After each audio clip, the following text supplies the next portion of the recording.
kita coba kita lihat lingkup lah ya. Artinya kalau kita bicara lingkup pekerjaan, tentunya bukan berarti kita harus open apa adanya, enggak, gitu kan ya. Karena kita juga harus yakin dulu apakah orang yang kita ajak ngomong personal ini kita bisa trust atau enggak. Jangan sampai saya ngomong sama seseorang, ember bocor, gitu kan ya.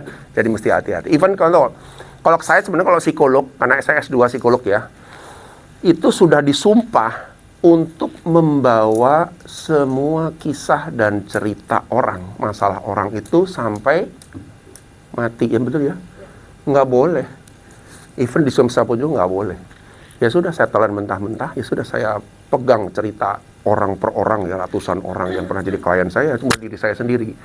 Kalaupun cerita, just untuk sebagai ilustrasi, tapi saya nggak pernah ceritakan itu. Itu sumpahnya psikolog ya, kayak begitu ya Mbak Arsy ya. Gitu kira-kira. Tapi kalau kita bicara tentang relationship, tentunya mesti hati-hati. Saya nggak sarankan gitu juga asal cerita gitu ya. Kalau orangnya bener, kalau orangnya nggak bener, cerita kita malah jadi dibengkok-bengkokkan, jadi nggak karuan nanti. Itu aja batasannya juga ada. Karena trustnya, kalau udah di sini baru nih teman sejati itu di sini nih, ada di sini ya trust ini. Tapi kalau masih temenan di kerja, mesti kita lihat di mana posisinya.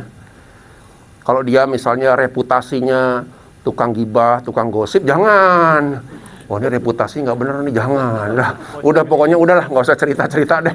Dia mau kepo gimana pun juga, nggak, no comment gitu aja, udahlah beres sudah aja. Misalnya begitu, gitu ya.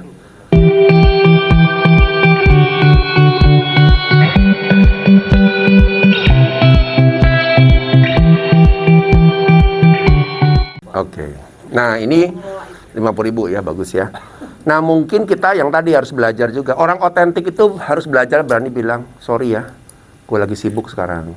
Bisa nggak sore? Bisa nggak besok? Bisa nggak weekend? Gitu. Untuk otentik. Kita nggak usah merasa orang akan mereject kita hanya gara-gara kita menolak. Karena kita punya waktu juga.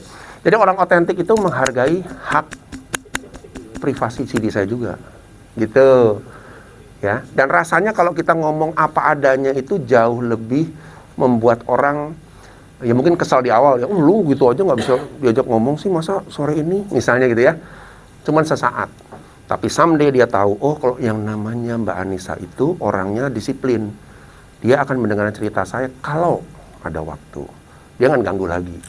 Tapi kalau kita karena nggak enak, ya udah deh sambil kerja ya, akhirnya annoying terus, ganggu terus.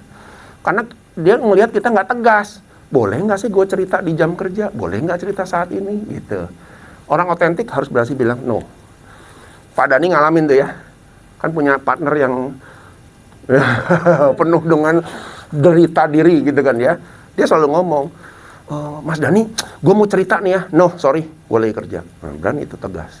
Dibenci? Enggak. Dia ngehargain. Oke, kalau di jam kerja saya nggak cerita sama Pak Dhani. Tapi 2 jam kerja, oh cerita ya. Kan gitu intinya. Jadi kita punya hak privasi yang orang, oh sorry ya, kayak teman-teman juga sama. Misalnya contoh, misalnya teman deket nih ya, lalu Pak Dede diajak sama Pak Setio, bro nonton yuk bukan Avenger, Doctor Stranger, yuk Pak. Biasanya supaya kita bisa enak nolaknya, jawabnya apa? Lagi ada kerjaan nanti deh gitu. Ada kerjaan nggak sebenarnya? Nah, tapi akibatnya apa? Ya, satu kebohongan akan mencari bohongan berikutnya. Satu alasan jadi alasan. Jadi pusing nih kita kayak kejar-kejar. Ngomong aja Pak. Oh sorry, gue nggak bisa ikut deh. Kenapa? Enggak, gue malas aja. Gue pengen di rumah aja. Fine. Betul nggak? Itu hak kita loh. Kenapa harus ngarang-ngarang cerita? Wah, hak gue kok. Gue nggak mau ikut kayak, gue mau di rumah kayak, gue mau tidur kayak, kan hak saya.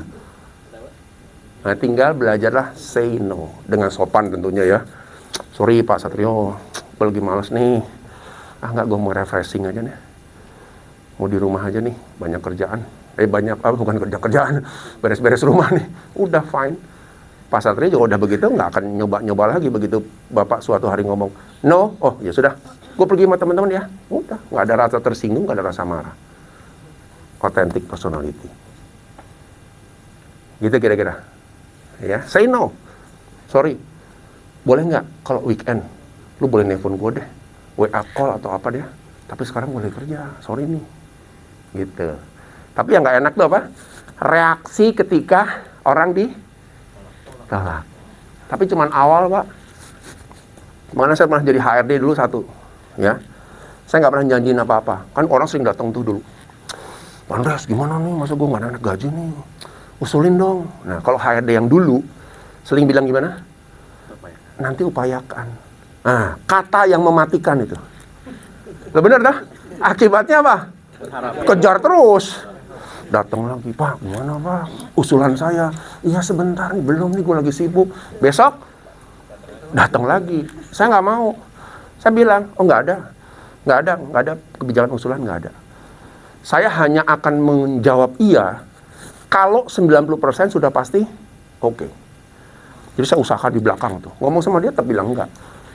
Begitu perusahaan bilang, oke, ini pengajuannya di ACC, 90% kan? Baru saya ngomong, udah, oke. Saya bisa ajukan. Orang lebih seneng nggak? Karena apa? Saya bisa